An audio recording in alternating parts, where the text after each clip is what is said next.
Hi guys, welcome to Informed Investing. My name is Don Lawrence. I'm the CEO of STA Research and our platform is StockTargetAdvisor.com.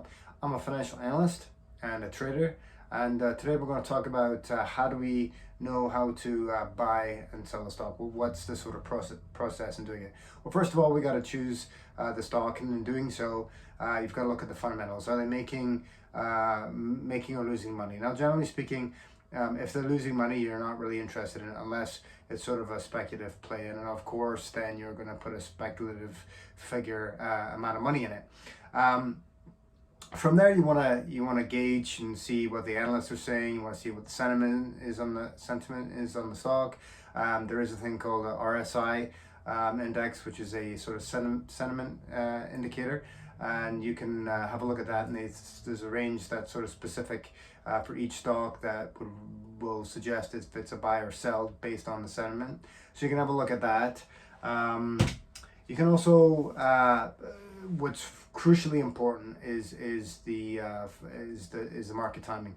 So many professionals, financial advisors and stuff will say to you, hey, don't worry, just buy a stock every month, just kind of like an automatic drip thing. And it's by all means, the best way to sort of kickstart your capital gains and your success is to try and you can never time it perfectly, don't get me wrong, but you certainly can sort of pay attention to when there is appropriate entry times. Now, basically what you want to do is you want to look at a 1-year chart, 3-year chart, 5-year chart, and then a max chart, which should cover about 25-year period.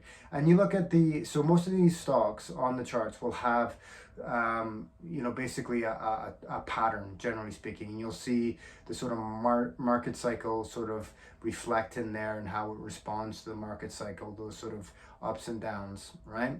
So what you want to do is you're not going to catch it exactly, but you want to buy on those dips.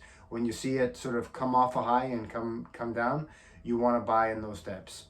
And so the other thing you want to do is you want to hedge. You don't want to just say, okay, tomorrow I'm going to buy ABC company and just whole 100% of the allocation buy it. No, you see if it's coming into a right time to buy it. It's sort of in that sort of valley range. It's come off a peak, it's come down, it might drop further. So what you do is you buy, say, maybe 10% of whatever your position is, or 15% or something like that, and then you buy that, and if it drops another, say, 5% or something, then you can add a bit more position. So it's very important to sort of, when you're buying a position, don't go all in unless it's a small amount.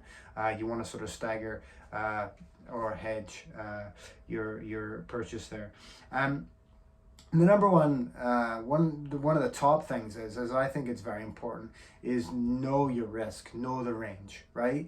So if you look on that chart again, you're going to be able to see in the span of 1, 2, 3 years what the ranges of that stock, where it's been and where it might go, right? So if a stock's trading at $5 and it's last year was at $2 and the previous the year before that it was like $8, and it's generally on a downtrend. You want to have a look at that and see if that downtrend is going to continue, or it might be a buy point.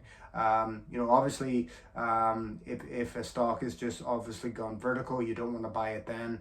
So you want to look at the range where it's been, and you want to try and buy on the lower end of that range. But you do need to know what your risk is to the downside for sure. You want to know, okay, what's the worst case scenarios here? How much you're going to lose? Is it 30%, 40%? So it's very important and imperative that you do that. You know what the range that the stock is in. And the last one sort of goes in sync with this is capital preservation. So you need to know when to cut your losses. Like you need to know, okay, I've lost 10%, so I'm out, or 20% I'm out.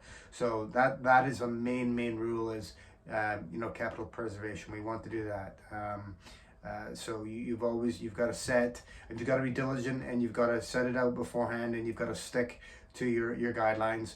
That if it drops 15%, then you're out. Or if you've just sort of adding down, every 10%, that might be a little different, but you sort of have to sort of have an exit strategy sort of already preconceived. with regards to that. And then if we look at selling stock is very similar on the flip side. You basically want to sell it when the stock's gone vertical, or it's one of the highest it's ever been if you look at the charts on a 1 year, 3 year, 5 year.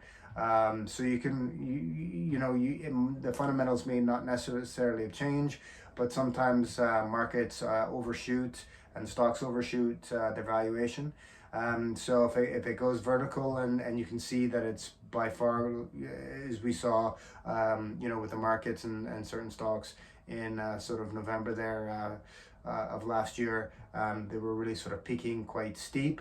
Then you can sort of, if you don't want to relinquish all your position, you could sell half your position or 30% of it and sort of hedge yourself on those runs. So it's very important always to continually look at those charts. And then of course, if the fundamentals change of the stock or the markets, then you sell. For example, last year, coming in the end of the year, you can see that the Feds were going to raise rates. So that should make you think, okay, what do I do with my portfolio? What do I do with the certain stocks I have? How is this going to affect it? I sell a bit of stuff? Do I hedge? To sort of switch, reallocate into sort of more defensive stocks or something like that. So there's all different things that you can do, but you've really got to look and see, check what the, check if any of the fundamentals of the stocks or the market or sentiment in the markets have changed, and then sort of respond according to what you measure as your risk and what risk that you can tolerate. And for now, if we look at the markets right now, risk, we get all over the place. Analysts are saying, oh, prepare for another 20-25% drop. We might going to get a recession like nothing we've ever seen. So a lot of it's fear mongering, but at the same time, we sort of have to sort of measure our risk and say, okay, well, maybe it's time sort of, shave a bit off the top here and sort of take some profits and sort of, wait things out, maybe sort of enter a bit lower. So it's all about assessing your risk and how comfortable you are with that. Well, guys, I hope that that sort of helps there. Really appreciate you guys checking in, and if you have any questions, please email us at admin@stocktargetadvisor.com. Anyways, guys, remember, as always, your best trade is always a hedge. Cheers.